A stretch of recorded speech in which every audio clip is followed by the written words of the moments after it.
শেষ বয়সে কোথাও যেতেছে, একটা পাসপোর্ট দরকার, পাসপোর্ট করা হয়নি, জন্ম নিবন্ধন নাই বলে জন্ম নিবন্ধন লাগবে, আমার আমলের জন্ম নিবন্ধন কি করতে জানিও না, ইত্যাদি ইত্যাদি। কিন্তু পাওয়া যায়, পয়সা দিলে ঠিকই চলে আসে। পয়সা দিলে যখন ঠিকই চলে আসে, তাহলে পয়সা না দিলেও আসার কথা। এই সিস্টেমটা আমরা করতে পারছি না কেন? এটা তো একজন নাগরিকের অবশ্য প্রাপ্য, আমার জন্ম সনদ। সরকার ব্যবস্থা করতে পারে না এই বলে অজুহাত দিয়ে তো চলবে না,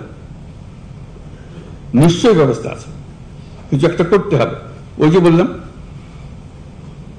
যে টাকা দিলে করে দিতে পারে, সেটা সরকার কেন পারবে না? কাজে আমাদেরকে সেই ব্যবস্থা করতে হবে। জন্ম সনদ তার প্রাপ্য যে কোনো সময় যে বয়সে চায় তাকে দেবার ব্যবস্থা করতে হবে। কি করতে হবে? ওই যে বললাম, সৃজনশীল হতে হবে, এটা থেকে আমরা নিয়ম বের করতে হবে, কারণ ওইটার উপরে সমস্ত কিছু নির্ভর। সেই জন্মসূত্রে আমি বাংলাদেশি, এটার একটা প্রমাণ, দালিলিক প্রমাণ। এই দলিল দিয়ে আমি ভবিষ্যতে যা কিছু করি। ওইটা না হলে এনআইডি পাওয়া যাচ্ছে না, এনআইডি না হলে পাসপোর্ট পাওয়া যাচ্ছে না, সব আটকে গেল সবকিছু। আমরা বলছি যে এটা সবার একই সঙ্গে তার সমস্ত কিছু হতে হবে। যদি আমার জন্ম সনদ থেকে থাকে, তাহলে আমি এনআইডি পাবো। এগুলো এখন অনলাইন পাওয়ার কথা, আমরা অনলাইন পাচ্ছি কিনা? পাসপোর্ট অনলাইন, এখন ই পাসপোর্ট হচ্ছে কিনা? এখনো দেখি ওই এমআরপি করছে। কেন হচ্ছে? আইন তো আছে। আমি বলছি রাতারাতি সব হয়ে গেছে, এটাও আমি আশা করি না। শুরু তো করতে হবে, সে কথার কাজটা করা, যে আমার এখানে আমার জেলাতে এমআরপি আর হবে না, এখানে সব ই পাসপোর্টে নিয়ে যাবো আমি। যেহেতু আমাদের এই টিমের কাজ, যে টিম এখানে আমরা বসে আছি, এখানে আইন বানানো হয়, এটা আইন খাটানো হয়, নিয়ম মানা হয়। এগুলোতে আমরা কিভাবে যাব? একটার থেকে একটা আমরা উত্তরণ কিভাবে করব?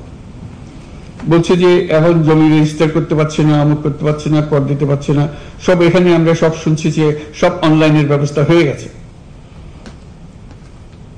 হয়ে যদি যায়, সেটা বাস্তবায়ন হচ্ছে না কেন? কৃষি আটকে গেলাম কেন? এখনো জমির রেকর্ডপত্র আমরা অনলাইন পাই না, করতে পারি না, যে জমাকে বেচা কিনা আমরা করতে পারছি না। কি যার উপর থেকে আমরা, ভূমি মন্ত্রণালয় বলছে যে আমরা সব করে ফেলছি, কিন্তু ইমপ্লিমেন্ট করতে পারছি না, ধীরে সুস্থ হচ্ছে। কেন পারছি না? এটাই হলো আমাদের অপারগতা। খেলোয়াড় হিসেবে আমরা সেই কাজটা করতে পারছি না। সেই খেলোয়াড়ের যোগ্যতা অর্জন করতে হবে, যে আমাদের অনলাইন যেগুলো হয়ে গেছে, অনলাইনের সিরিজ হয়ে গেছে, অসংখ্য জিনিস অনলাইন। এটা কিন্তু এখানে বিল্ডিং এর বলতে বসা হওয়া, দেশে হয় না। দেশে না হলে এটা করে লাভটা কি আমার? এই জিনিস করে হলা, যে আমরা এটা দেশে অনলাইন মানে এখন অনলাইন, আর কিছু থাকবে না। সেটা বললে আজকে রাতারাতি করতে পারবো না, রাতারাতি হবে না তো, সেটা আমি বলি না, কিন্তু একজন ফার্স্ট হবে, সেটা করে বলছি। এই অনলাইনের জন্য এক জেলা ফার্স্ট হবে বলে আমি সবটা করে ফেলেছি, অথবা আমি ই পাসপোর্ট করে ফেলেছি, এটা 100% আমার জ্ঞান। আমি জমির যত কাজ আছে সব অনলাইন করে ফেলেছি, ফার্স্ট হয়েছি আমি। এটা তো হতে পারে, আমি সেকেন্ড হতে পারি, থার্ড হতে পারি, আমি লাস্ট হতে পারি, হবে না সে কথা ঠিক না। যাদের মধ্যে হয়েছে তারা কে কোন স্তরে আছে, এটাতে আমার যোগ্যতা, আমার কৃতিত্ব। এই বয়সে আমি দেশের এই টিমের, গভর্নমেন্ট সরকারের টিমে যুক্ত হয়ে কি কাজটা সমাধান করে দিলাম, আমার কন্ট্রিবিউশনটা কি? একটা হলো ঠিক আছে আমি করে ফেলেছি, তাদের বুঝ দেওয়া দরকার, বুঝ দিয়ে দিয়েছি, সেটা এক জিনিস। আর তো হলো আমি কি করেছি বুঝ দেওয়ার বাইরে, যেটা আমার থেকে হোক, সে আমিটাকে আবিষ্কার করা, অর্জন করা, সেই জিনিসগুলো না, সেগুলো হলো চ্যালেঞ্জ, সেগুলো হলো আজকে সেই সুযোগ। এখানে কারো রক্তচক্ষুর কারণে, কারো ধমকের কারণে কোনো কাজ করার প্রয়োজন নাই, অন্তত এই সময়টুকুতে। আমি নিজের মতো করে যেটা আইন, যেটা করার দরকার, দেশের জন্য যেটা করার দরকার, সেটা আমি করব। সেই কাজে আমি ব্যস্ত থাকবো, যাতে আমি করতে পারি। আরেকটা বিষয় বলে শেষ করবো, বেশি লম্বা করবো না।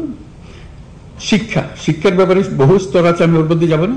শুধু তোমাদের কাছে এটুকু বলা, প্রাথমিক শিক্ষা একটু গিয়ে দেখা কি করা যায়, এটাকে একটু নজর দিলেই সবকিছু ঠিক আছে, আইনের কোনো অসুবিধা নেই। কেউ বলবে না যে না, এটা করা যাবে না, করা অবশ্যই যাবে। একটু দেখা দিলে, স্কুলের শিক্ষকদের সঙ্গে কথা বললে, অনেক অনিয়ম বেনিয়ম আছে, সেগুলো তো আছেই, তার মধ্যেও যদি একটি নিয়ম সৃষ্টি করা যায়, একজন জেলা প্রশাসক বললে একটা সৃষ্টি করা যায়, তার সেই ক্ষমতা আছে। শুধু একটু নজর দেওয়ার ব্যাপার। সারা দেশ জুড়ে অসংখ্য প্রাইমারি স্কুল, যার যার মতে সে চলে। আমি অসংখ্যতে যাওয়ার কথা বলছি না, কিন্তু দু একটাতে গেলে আরেকগুলো খবর পায়, অথবা ওইটার অভিজ্ঞতা আর 10 জনকে বললে তারা শোনে যে হ্যাঁ, এটাই তো বটে, তো আমরা তো করতে পারতাম এরকম। এই ছোট ছোট কাজ, বড় কাজের কথা বলছি, বড় কাজ তো আছে, কিন্তু করবোই। এই ছোট কাজগুলো দিয়ে কিন্তু বড় কাজটা হয়।